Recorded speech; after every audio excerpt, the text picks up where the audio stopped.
I'm nervous. I've never performed in front of this large a crowd of people before.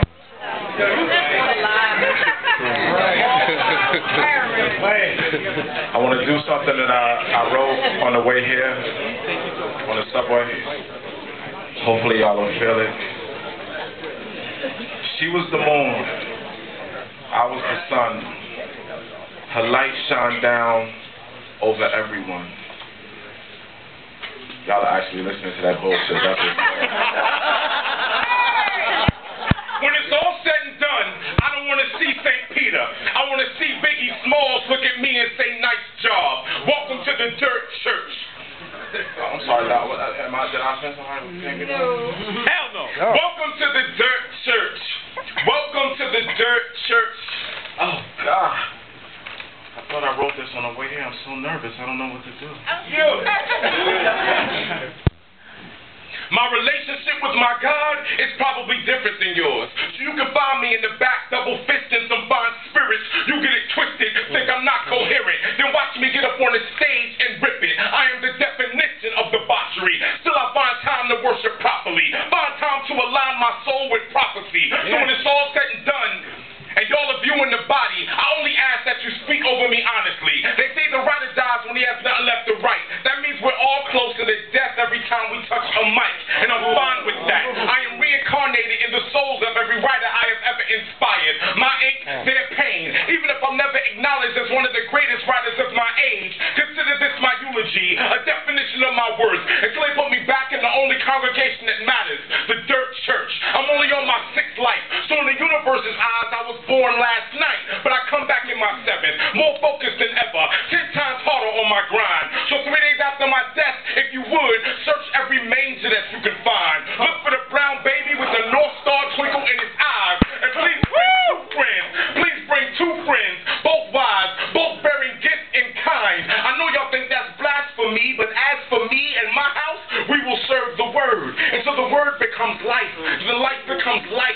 And the light begins to illuminate the night. In my mind, we are all Christ. All on our personal crosses begging for help. So when you see me up there praying, you think I'm talking to myself on a broad street in Philly, mumbling under my breath like I'm living in my own brain. Y'all think I'm crazy? I think I'm the only one who's sane. I'm just trying to make a difference like Mr. Middle Name Hussein. But we are both crazy for thinking that niggas want change.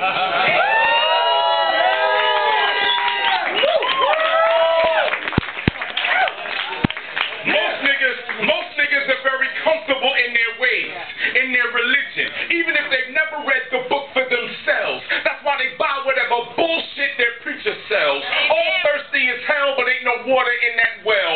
All asking God for things they can righteously get themselves. And prosperity teaching says God wants to triple your worth. That is, of course, as long as the preacher's worth is triple first. But I will not be fooled by the fear tactics of your religion. I ain't afraid of shit. I do poetry for a living. This is elevated wisdom. This is, lo and behold, Jesus wasn't a Christian. So why are you? Jesus never allowed himself to be labeled. So why is it when we receive labels, we embrace them? Welcome to the Dirt Church, 2nd service. CDs and DVDs are available for purchase. This is elevator music, meant to pacify your soul. From porches you used to play on to porches you now own. You were young, now you grown. Ain't got no time for ohms, peace and blessings, candles and incense. I don't know nothing about none of that bullshit. I'm from a city where even living is a challenge, cause your life expectancy is lower than your car's miles per gallon. But I'm a hybrid, plugged directly into where God lives.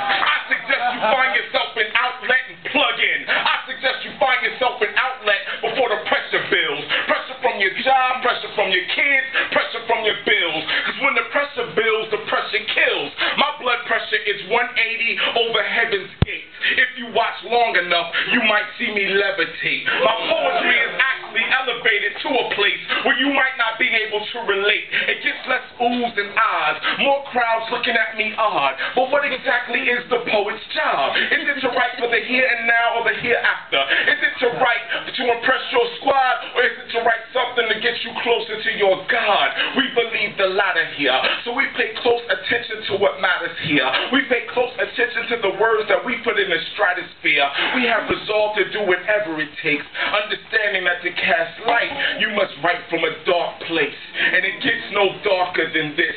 I'm a guilty man, but my pen's innocent. So in a sense, I'm a hypocrite. But what poet isn't? We would all love to be what we write every night, but that's simply not realistic. In a genre where real don't always recognize real, you should ask any poet how they feel, knowing they got a message, but the people yelling recession.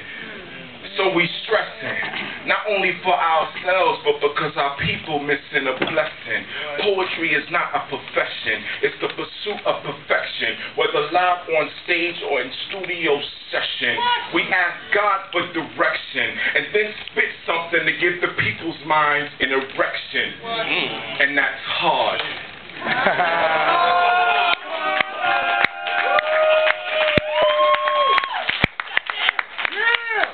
Welcome to the Good Church, second service.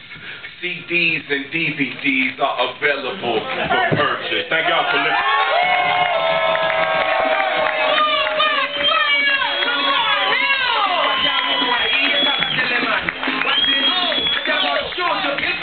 Yo, put your hands together for